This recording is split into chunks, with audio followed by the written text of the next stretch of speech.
A lot of people come to me with concerns about social anxiety, and even more so as we emerge from the cocoon of the pandemic, and they're worried that they've forgotten how to communicate, socialize, or converse anymore.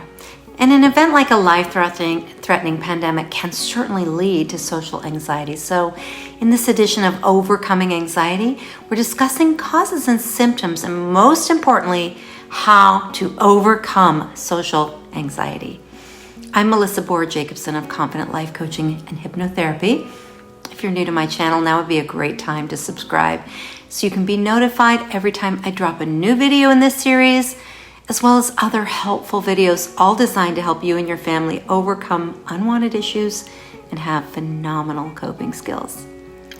It's normal and common to have feelings of nervousness in some new or unfamiliar situations. For example, a first date or giving a presentation for the first time.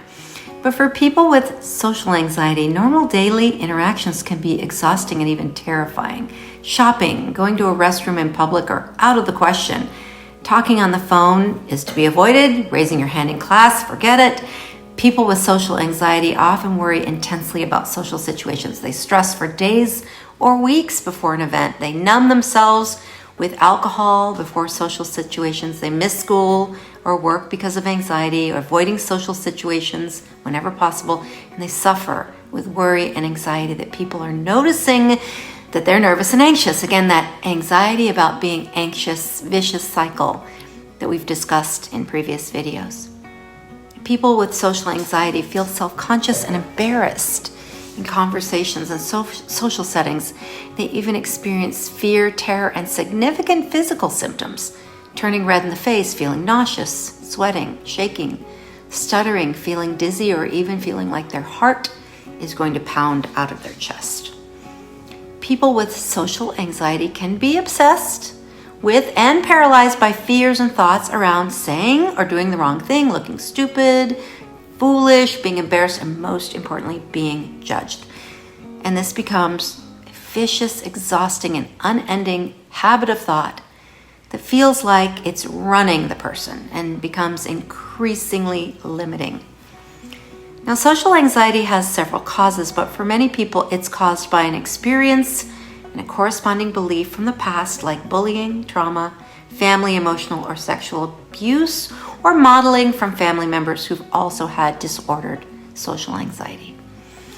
Now, social anxiety can be successfully treated. It's estimated 36% of people with social anxiety wait over 10 years before seeking treatment. And this is a bad idea because social anxiety puts people at significant risk for loneliness, suicide, and substance abuse. Now, we're all hardwired to have a fear of judgment.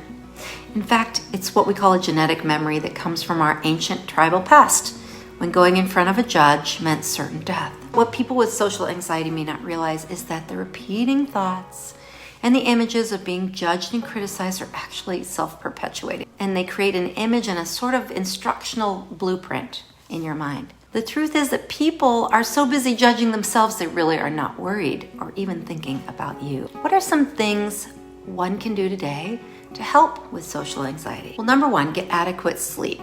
Establishing a sleep routine that allows for a minimum of 8 hours of uninterrupted sleep is really important. Number two, avoid caffeinated foods and beverages, which increase feelings of anxiety. Number three, get daily and regular physical exercise outdoors if possible. Number four, practice social skills incrementally. For example, start getting in the habit of just saying good morning to people you encounter during the morning hour.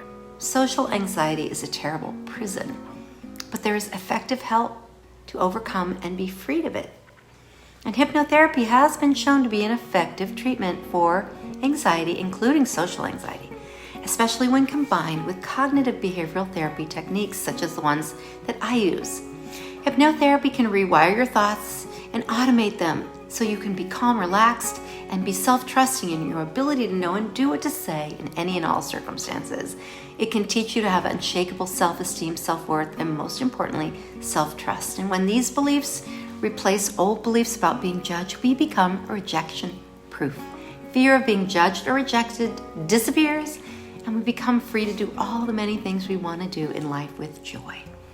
To find out more about how hypnotherapy and coaching can effectively, rapidly, and permanently free you or someone you love from social anxiety, get on a free call with me at www.meetwithmelissa.me, and be sure to check out the other videos in this series on overcoming anxiety.